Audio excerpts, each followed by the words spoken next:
মেদিনীপুরের সেই বিখ্যাত পেটাই পরোটা যে কিভাবে এত নরম আর তুলতুলে আর এত খাস্তা লেয়ারযুক্ত হয় সেটাই কিন্তু আজকের ভিডিওতে আপনাদেরকে একদম সম্পূর্ণ কারিগরি প্রসেস সহ দেখিয়ে দেব।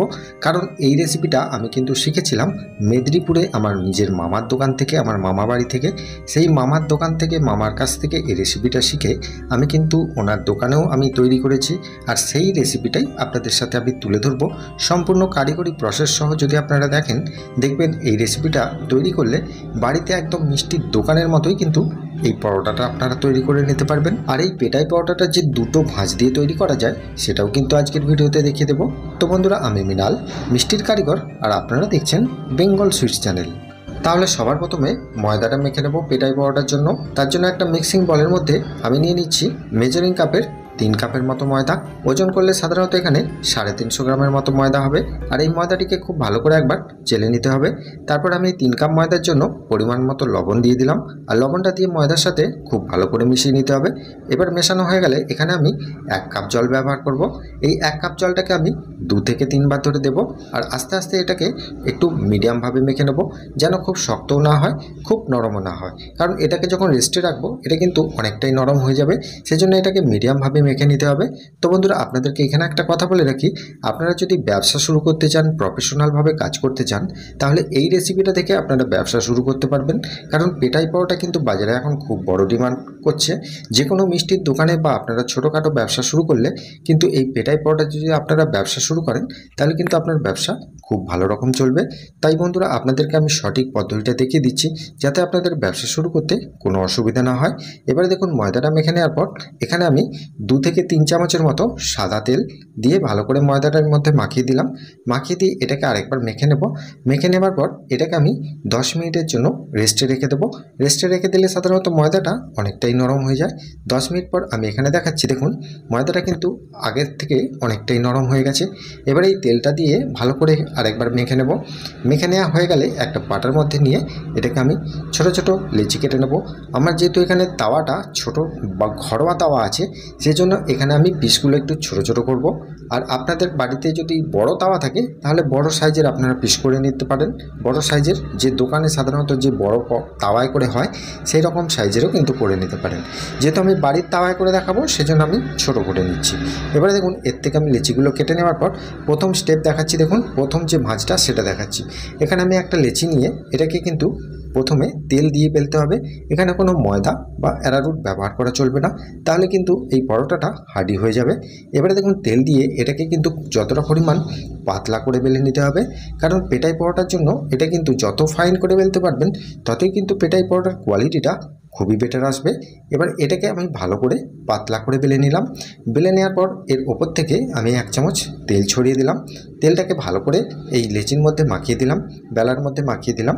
এবারে দেখুন, এটাকে ভাঁজ দেওয়ার জন্য প্রথম যে স্টেপ, সাধারণত মিষ্টির দোকানের যে স্টেপটা সেটা দেখাচ্ছি। এখানে দেখুন কতটা পাতলা হয়েছে, আপনারা নিশ্চয়ই বুঝতে পারছেন। আপনাদের যদি পারেন হাতে করে টেনে টেনে এইভাবেও আপনারা বাড়িয়ে নিতে পারেন। এবারে দেখুন, এই যে প্রথম স্টেপটা সেটা তৈরি করার জন্য আমি এখানে একটা ছুরি করে সাইডের এক অংশ থেকে আমি একটু কেটে দিলাম। কেটে দেওয়ার পর এটাকে গুটিয়ে গুটিয়ে একদম একটা সম্পূর্ণ ভাঁজে তৈরি করে নেব। এটা সাধারণত প্রফেশনালভাবে দেখাচ্ছি, কারণ মিষ্টির দোকান বা যে কোনো পরোটার দোকানে, পেটাই পরোটার দোকানে এই ভাঁজটাই সাধারণত দেওয়া হয়। তো বন্ধুরা, আরেকটা ভাঁজ আছে, এটাও কিন্তু চলে। অনেক দোকানে কিন্তু আরেকটা ভাঁজ দিয়ে করা হয়, সেটাও আমি দেখিয়ে দিচ্ছি। এই ভাঁজটা আপনারা একবার ভালো করে শিখে নিন, এই ভাঁজটাই কিন্তু প্রফেশনাল হয়। এইভাবে ভাঁজটা দেওয়া হয়ে গেলে এবারে এর মধ্যেও কিন্তু আমি 1 চামচ তেল ভালো করে মাখিয়ে দেব। তেলটা দিয়ে দিলে কী হবে, এটা খুব সুন্দরভাবে লেয়ারটা খুলতে সাহায্য করবে। এবার এটাকে আমি সুন্দরভাবে এইভাবে চেপটে করে বসিয়ে দেব। বসিয়ে দিলেই কিন্তু এটা বেলতে সুবিধা হবে। এইভাবে আমি সব লেচিগুলি কিন্তু একই পদ্ধতিতে করে নেব। এরপরে দেখুন, দ্বিতীয় যে স্টেপটা আছে সেটা আমি দেখিয়ে দিচ্ছি। তার আগে দেখুন, প্রথমে আমি এখানে অল্প করে তেল দিয়ে এটাকে আমি রেখে দেবো, কারণ প্রত্যেকটা যখন করছি এটা টাইম লাগবে, সেজন্য ওপরে তেল দিয়ে রাখলে ওপরের লেয়ারটা কিন্তু শক্ত হবে না, একই রকম থাকবে। এবারে দেখুন, দ্বিতীয় যে স্টেপটা আছে, দ্বিতীয় পদ্ধতি, আপনাদের যদি ওইটা করতে অসুবিধা হয় এইটা করে নিতে পারবেন। দুটোই কিন্তু একই রকমভাবে হবে। দেখুন, এখানে আমি একই রকমভাবে বেলে নিলাম। বেলে নেওয়ার পর একই রকম যেটা ওইভাবে বেলেছিলাম এটাও কিন্তু সেই একই রকম সেমভাবে বেলে নিলাম। বেলে নেওয়ার পর এর ভাঁজটা ভালো করে দেখুন, একই রকম পাতলা করে নিলাম। এবারে ভাঁজটা দেখুন, প্রথম ভাঁজটাও কিন্তু সহজ, দ্বিতীয় ভাঁজটাও কিন্তু সহজ, আপনাদের যেটা সুবিধা হবে সেটাই করবেন। এবারে ওপর থেকে আমি কিন্তু তেল দিয়ে দিলাম আগে যেমন করলাম। এরপরে দেখুন এই রকমভাবে আমি কিন্তু গুটিয়ে গুটিয়ে এইভাবে একটা ভাঁজ দিয়ে দিলাম। আগের ভাঁজটা আলাদা, এটা কিন্তু সম্পূর্ণ আলাদা, দুটোর কোয়ালিটি কিন্তু একই রকম হবে। এইভাবেও কিন্তু ভাঁজটা করে নিতে পারেন। এবারে আমি সম্পূর্ণ করে নেওয়ার পর, সবগুলো করে নেওয়ার পর আমি এখান থেকে একটা লেচি নিলাম, নেওয়ার পর এটাকে আমি বেলে নেব। আর বেলার সময় অবশ্যই আমি 2 চামচ তেল দিয়ে দিলাম। দেওয়ার পর এটাকে আবার খুব সুন্দরভাবে যেমন বেলেছিলাম সেই রকমভাবেই কিন্তু আমি পাতলা করে একদম বেলে নেব। যতটা আমি পারবো পাতলা করে নেওয়ার। আপনারা চাইলে হাতে করে টেনে টেনেও কিন্তু এটা পাতলা করে নিতে পারেন। যেহেতু আপনারা বাড়িতে করবেন সেজন্য আপনাদের হয়তো টেনে টেনে করতে অসুবিধা হবে, সেজন্য এইরকম একটা বেলুনের সাহায্যেই কিন্তু আপনারা খুব সুন্দরভাবে পাতলা করে বেলে নেবেন। আর পাতলা করে বেলে নেওয়া হয়ে গেলে বুঝতে পারবেন যে এটা কতটা সুন্দর একদম নরম হয়েছে। এবারে দেখুন এখানে একটা তাওয়া বসিয়ে দিয়েছি, আর এই তাওয়াতে আমি দিয়ে দিচ্ছি একটু সাদা তেল, 1 চামচের মতো। সাদা তেলটা যখনই গরম হয়ে যাবে তখনই আমি এই ময়দার রুটিটা এখানে আমি দিয়ে দেবো। আর রুটিটা একদিকটা যখন সেঁকা হচ্ছে, ওপরের দিকটা আমি কিন্তু প্রথমে 2 চামচের মতো তেল দিয়ে দিলাম। দেওয়ার পর এটাকে আমি উল্টে দেবো। আর এটা ভাজার সময় গ্যাসের ফ্লেমটি কিন্তু খুব হাইও রাখবেন না, আবার খুব লো রাখবেন না, একদম মিডিয়ামভাবে রাখবেন, তাহলে কিন্তু রুটিটা খুব সুন্দরভাবে ভাজা হবে। এবারে দেখুন তেল দিয়ে দিয়ে আস্তে আস্তে এটাকে কিন্তু খুব সুন্দরভাবে ভেজে নিতে হবে। তবে এখানে খুব বেশি কড়া বা লাল করে ভাজলে হবে না, মিডিয়ামভাবে। যখনই দেখবেন ময়দাটা সম্পূর্ণভাবে ভাজা হয়ে গেছে, আপনারা ভাজতে ভাজতেই বুঝতে পারবেন যে ময়দাটা সম্পূর্ণভাবে ভাজা হয়ে গেছে, তখনই কিন্তু গ্যাসের ফ্লেম অফ করে দিয়ে এটাকে কিন্তু একটা পাটার মধ্যে এইভাবে নিয়ে নিতে হবে। আর এটাকে যখন চাপড়াবেন বা পিটবেন, তারও একটা ভাঁজ আছে। দেখুন প্রথমে একদিকটা মুড়ে দিয়ে এইভাবে ভাঁজবেন, পিটবেন, তারপরে আরেক ভাঁজ দিয়ে এইভাবে পিটবেন। পেটার পর দেখুন প্রফেশনাল পেটাটা কিন্তু এই রকম ওপর থেকে ধরে নিচের দিকে পেটা হয়, এটা কিন্তু প্রফেশনাল। আপনাদের যদি করতে অসুবিধা, আমি যেভাবে দেখালাম এইভাবেও কিন্তু আপনারা করে নিতে পারেন।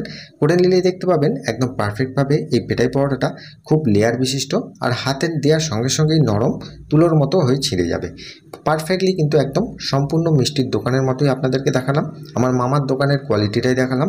এবার এটাকে নিয়ে একটা জায়গার মধ্যে রেখে দিয়ে এটাকে ঢাকা দিয়ে রেখে দেবেন। এবারে দেখুন আমি যে দ্বিতীয় পদ্ধতিটা করেছিলাম, যে 4 ভাঁজ দিয়ে, সেটা দেখিয়ে দিচ্ছি। এই একই রকম পদ্ধতি, তেল দিয়ে বেলে নিতে হবে, যতটা সম্ভব পাতলা করে বেলে নিতে হবে। বেলে নেওয়ার পর এটাকে একই রকম পদ্ধতিতেই কিন্তু ভাজতে হবে। ভাজার পদ্ধতিটা সম্পূর্ণ একই রকম। এখানে দেখে নিন আমি কিভাবে করে নিচ্ছি।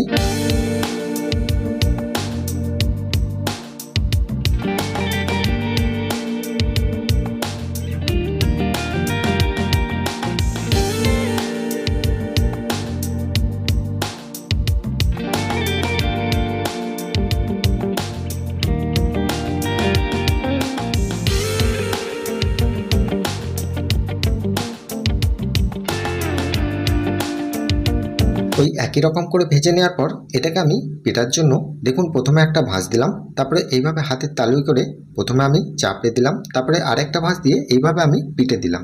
তারপরে দেখুন প্রফেশনাল যে পেটা হয় ওপর থেকে ধরে এইভাবে নিচের দিকে ঠোকা হয়, এটাই কিন্তু প্রফেশনাল।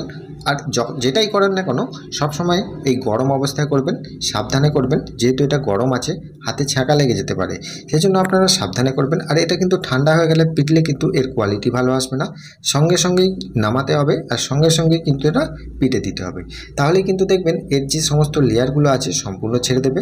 আর হাতে করে টানলেই বুঝতে পারবেন যে খুব সুন্দর নরম হয়েছে। আর এটা যতই ঠান্ডা হোক না কেন খুব একটা শক্ত হবে না, এরকম পারফেক্টলি নরম থাকবে। সঠিক পদ্ধতি ব্যবহার করলে আপনারা এইভাবেই করতে পারেন। আর যদি আপনারা ব্যবসা শুরু করেন তাহলে এই রেসিপিটা দেখে আপনারা ব্যবসা তৈরি করার জন্য আপনারা প্রিপারেশন নিতে পারেন। এবারে দেখুন এটাকে আমি আপনাদেরকে পরিবেশন করে দেখাচ্ছি যে এর কোয়ালিটিটা কতটা সুন্দর হয়েছে, একদম মিষ্টির দোকানের মতোই হয়েছে কিনা আপনারাই বলবেন। আপনারা নিশ্চয়ই দেখেই বুঝতে পারছেন এর কোয়ালিটিটা একদম মেদিনীপুরের দোকানের মতো হয়েছে। এখন শুধু মেদিনীপুর নয়, যে কোনো দোকানেই কিন্তু এখন এই পরোটাটা অ্যাভেলেবেল আছে, সব জায়গাতেই কিন্তু এখন পেটাই পরোটা এখন পাওয়া যায়। তো বন্ধুরা আজকের রেসিপিটা আপনাদের কেমন লাগলো সেটা আমাকে প্রত্যেকবারের মতো কমেন্টে জানাতে ভুলবেন না। ভালো থাকবেন, সুস্থ থাকবেন, দেখা হচ্ছে আবার অন্য কোনো মিষ্টি রেসিপি নিয়ে। নমস্কার।